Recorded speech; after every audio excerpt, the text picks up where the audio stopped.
What's up, everybody? Let's try making a feather pattern Damascus by hand. See what we come up with.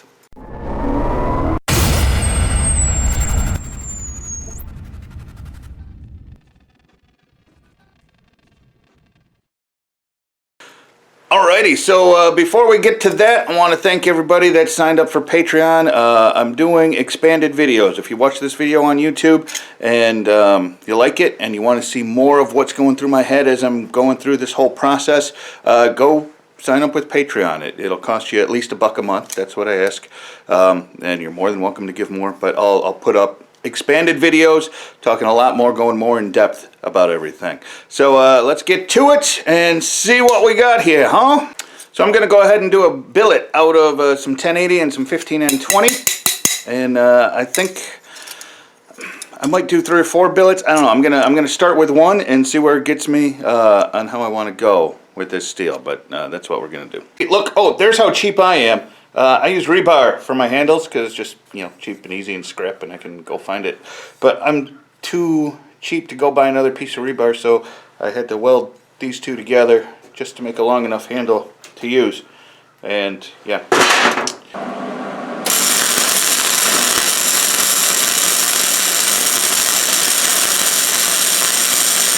So here we go. This is a 6-layer billet. I've got 3 of these that I'm going to do just to get the layer count I want. But small layers, or small layer count, smaller billets will make it easier for you to forge weld Damascus by hand without power tools or hammers or anything like that. Power hammers. It's what you got to do if you want to make it easy on yourself.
Alright, so I've got 3 billets all forged out. Now I'm going to put those together to create one big billet that I'm going to make the feather pattern from.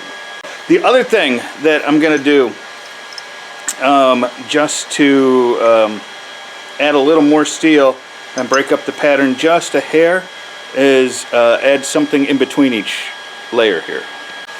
Basically, when I put the billet together, you know, it'd have a whole bunch of layers going up and down like that. That'll eventually make the pattern. If I put something in between it, when I go make the pattern, we'll have a whole bunch of close layers, then a big layer, a whole bunch of close layers, then a big layer, a whole bunch of close layers, like that. So my hope is when we get to the feather pattern,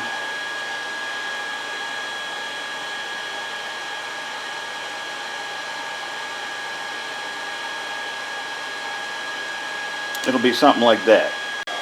So here's some bandsaw blade, a little rusty, a little rough. So I'm going to go ahead and clean it up on the belt sander and then cut off the right amount.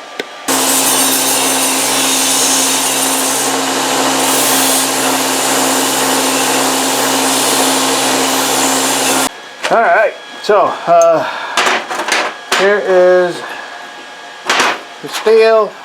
Here's the bandsaw blades. I ground the teeth off of them as well.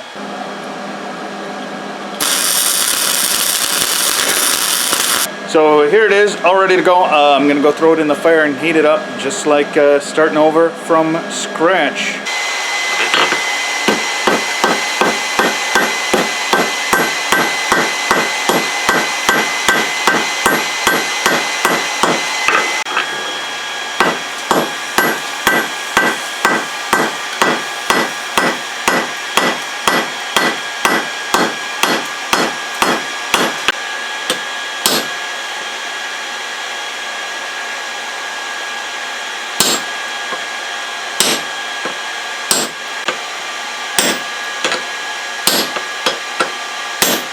Alright, so let's do the math here. We had 3 layers. 24 is 72. We put those together with 4 more layers of the bandsaw blade. So that's 76. And then we're going to fold that in half, so it's 76 and 76, 152 layers is what the final layer count will be. Let's fold it. And this will be the final fold.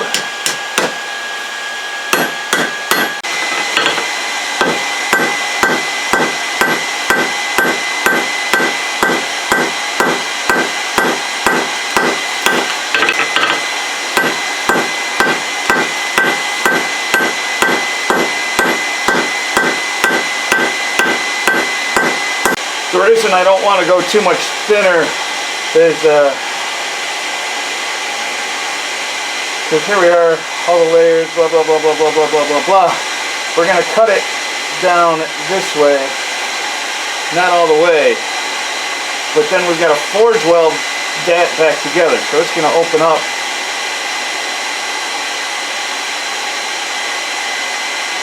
like that, with all the layers going this way. The handle's coming off that end there, so we're gonna, after we cut that, we're gonna cut the handle off and re-weld it over here so that this becomes the top of the billet and that becomes the bottom of the billet.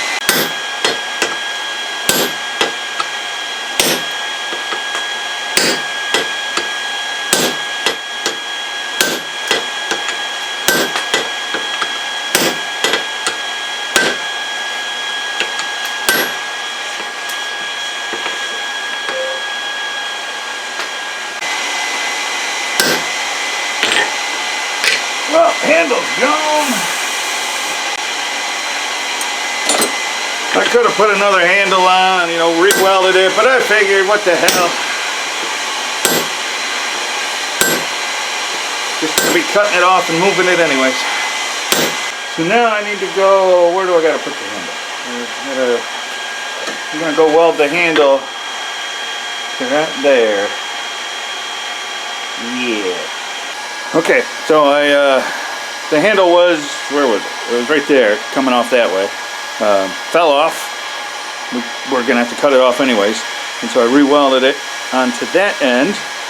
And now, where we cut it, we're going to dump a whole bunch of flux down in there, pound it together, and forge weld that back together, and then draw the knife out that way. And all those layers in there are going to, hopefully, you know, as they were cut, you know, I can already see a little bit how they were shoved down in there. So I'm thinking maybe a duller blade, maybe like a fuller instead of a hot cut would have gotten more movement. But we'll see how it draws out. because, you know, as I draw it out, it's probably going to get more movement in it. But I'm gonna start here, heating it up just like an initial forge weld. Doing my best to get this little brush down in there to clean it out. Doesn't look like there's too much forge scale in there, which is nice.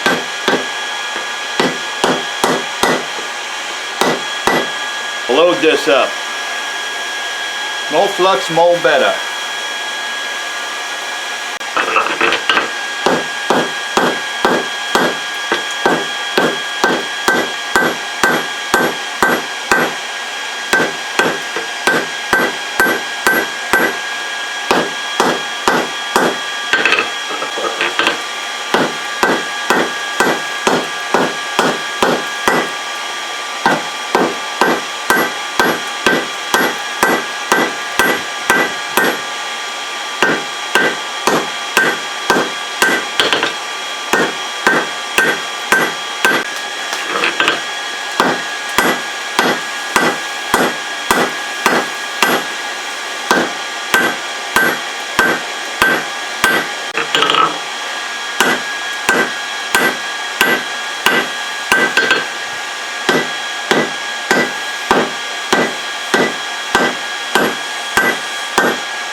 Alrighty, that's where she stands right now, and I'm going to call it a day. I've been out here working on this thing for about 6.5 hours or something like that, and my arm is tired, so I'm going to go get something to eat, grab a beer, and we will pick this up the next time. Now, the Patreon folks are going to get a sneak peek. I'm going to go grind one side of this down and give it a little test etch, and everybody who's subscribed to Patreon is going to get a sneak peek at this on the Patreon video. So I will talk to you guys next time when we draw this out into the knife.